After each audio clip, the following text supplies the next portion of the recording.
Assalamualaikum, selamat pagi anak-anak bunda yang cantik, yang ganteng. Gimana kabarnya hari ini? Semoga semua sehat walafiat ya. Anak-anak, pernahkah kalian membaca komik atau menonton film detektif Conan? Di film atau komik itu biasanya sebelum mengungkapkan pelaku kejahatan, Conan akan menjelaskan bagaimana kejahatan yang diperbuat oleh si pelaku dari awal sampai akhir. Pada saat Conan menjelaskan kejahatan dari si pelaku, pastinya Conan sudah melakukan sebuah proses yang dinamakan pengamatan. Nah, dalam ilmu pengetahuan alam, pengamatan juga dilakukan loh. Yuk kita pelajari kenapa pengamatan digunakan dalam ilmu pengetahuan alam. Anak-anak yang bunda sayangi, ilmu pengetahuan alam atau IPA adalah sebuah ilmu yang berkembang dari hasil pengamatan para ilmuwan zaman dahulu. Nah, pengamatan yang mereka lakukan akan dijadikan sebuah perkiraan atau hipotesis, sebelum nantinya akan dijadikan suatu teori. Teori yang para ilmuwan temukan itu biasanya di kemudian hari akan digunakan untuk menguak fenomena alam yang terjadi di sekitar. Pengamatan yang dilakukan oleh ilmuwan harus melalui langkah-langkah yang terencana dan sistematis untuk memperoleh informasi yang dapat dipertanggungjawabkan secara ilmiah. Metode ilmiah merupakan proses keilmuan untuk mendapatkan pengetahuan dari pemecahan masalah dan mengetahui penyebabnya secara sistematis sehingga dapat diperoleh simpulan yang dapat dipercaya atau valid. Nah, di dalam metode ilmiah ini ada langkah-langkah yang harus dilakukan. Yang pertama adalah melakukan observasi awal. Observasi awal dilakukan untuk mengamati keadaan awal dari objek penelitian, menganalisis sifat-sifat objek yang diteliti. Langkah kedua adalah merumuskan masalah. Merumuskan masalah adalah kegiatan menemukan dan menentukan permasalahan yang akan diangkat di dalam penelitian. Langkah ketiga adalah merumuskan hipotesis. Hipotesis adalah membuat rumusan awal atau prediksi terhadap hasil dari permasalahan yang diangkat. Langkah keempat adalah melakukan eksperimen. Apa itu eksperimen? Eksperimen adalah melakukan percobaan untuk membuktikan hipotesis dengan mengendalikan variabel-variabel dalam penelitian. Langkah kelima adalah melakukan analisis. Analisis hasil dikembangkan dari rumusan hipotesis yang telah dibuat untuk mengetahui apakah hipotesis yang telah dibuat dapat menjelaskan fenomena permasalahan yang terjadi atau tidak. Langkah terakhir adalah menarik kesimpulan. Setelah hasil dianalisis dan dihubungkan dengan hipotesis, peneliti dapat menarik kesimpulan yang menjelaskan hubungan-hubungan tersebut dengan singkat dan jelas. Anak-anak bunda yang cantik dan ganteng kelas 7 SMP YWKA 2 Rawamangun, proses penyelidikan dalam IPA meliputi 3 tahap. Yang pertama adalah pengamatan. Pengamatan adalah proses pengumpulan data dan informasi tentang benda yang sedang diselidiki. Nah, pengamatan dapat dilakukan dengan bantuan indera manusia ataupun alat. Misal, kita mengamati perubahan warna larutan, dapat dilakukan dengan indera penglihatan atau mata kita, atau melakukan pengamatan terhadap bakteri menggunakan bantuan mikroskop. Tahap yang kedua adalah membuat inferensi. Membuat inferensi artinya adalah merumuskan penjelasan berdasarkan data dan informasi yang telah dikumpulkan pada saat pengamatan.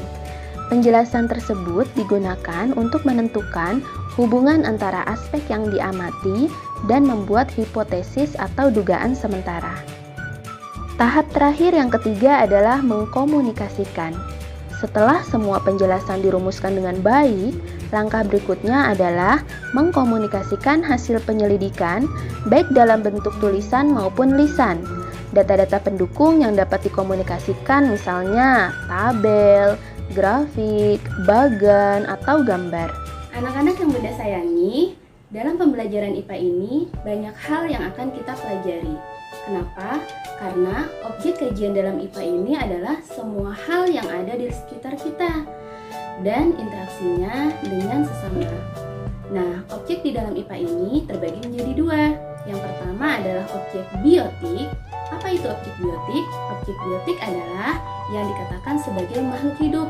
Contohnya kita, manusia, hewan, dan tumbuhan. Nah, objek kajian IPA yang kedua adalah objek abiotik. Apa itu? Objek abiotik adalah yang berkaitan dengan benda-benda mati. Contohnya air, udara, tanah, kelembaman, cahaya. Nah, tapi objek kajian tadi ya, baik abiotik maupun biotik semuanya saling berinteraksi satu sama lain. Anak-anak sekalian, tadi kita sudah mengetahui bahwa banyak sekali objek kajian di dalam IPA. Ilmu pengetahuan alam ini dikelompokkan menjadi 4 bagian. Yang pertama adalah fisika.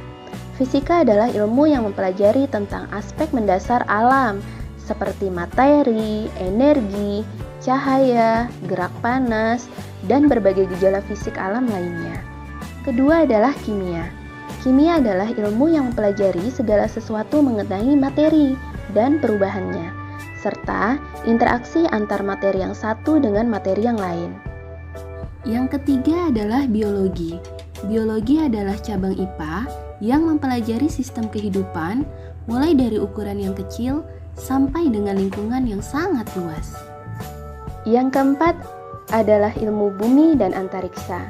Ilmu bumi dan antariksa merupakan cabang IPA yang mempelajari tentang asal mula bumi, perkembangan dan keadaannya saat ini, bintang, planet, dan berbagai benda langit lainnya.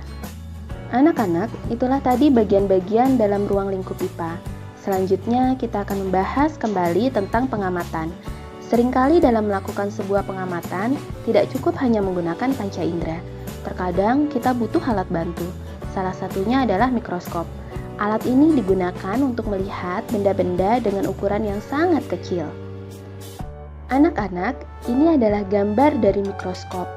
Nah, mikroskop ini memiliki beberapa bagian, di mana setiap bagian itu memiliki fungsi yang berbeda-beda.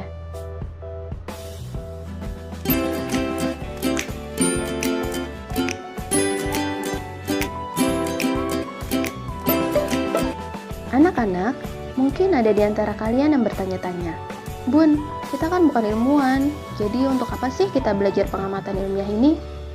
Anak-anak, metode ilmiah ini sangat penting dimiliki oleh semua orang, tidak hanya ilmuwan. Kenapa? Agar kita senantiasa dapat berpikir kritis guna menghadapi tantangan di masa depan. Contoh mudahnya adalah sebagai berikut. Melalui metode ilmiah ini, yang pertama, kalian dapat memahami berbagai hal di sekitar kita. Misal, kenapa sih matahari bersinar? Atau, kenapa ya pelangi itu warnanya ada 7? Gitu ya. Nah, selanjutnya, dengan pengamatan yang kita lakukan, kita dapat menentukan, misal, tanaman apa yang cocok untuk kebun kita, gitu. Nah, berikutnya, kemudian dengan adanya metode ilmiah ini, kita dapat menyelesaikan suatu masalah. Misalnya, kalian melihat aliran air yang kotor, tapi masih digunakan untuk keperluan masyarakat sehari-hari. Nah, kalian bisa membuat penyaring sederhana supaya aliran airnya menjadi jernih kembali. Dan terakhir, berpikir dengan logis dan sistematis, kita akan terbiasa untuk berpikir secara berurutan dan menggunakan logika ilmiah dalam menyimpulkan sesuatu. Nah, anak-anak, sekarang kalian sudah tahu ya betapa pentingnya metode ilmiah ini. Semoga setelah kalian mempelajari materi tentang metode ilmiah ini, kalian menjadi lebih peka terhadap lingkungan sekitar. Siapa tahu kelak nanti di antara kalian ada yang menjadi ilmuwan, penemu, ya, dan kalian akan menjadi orang yang sukses dan terkenal. Akhir kata, Bunda ucapkan terima kasih untuk perhatiannya. Jaga selalu diri dan keluarga, ya, tetap sehat. Semoga semuanya terhindar dari pandemi COVID-19. Billahi taufiq wal hidayah. Wassalamualaikum warahmatullahi wabarakatuh.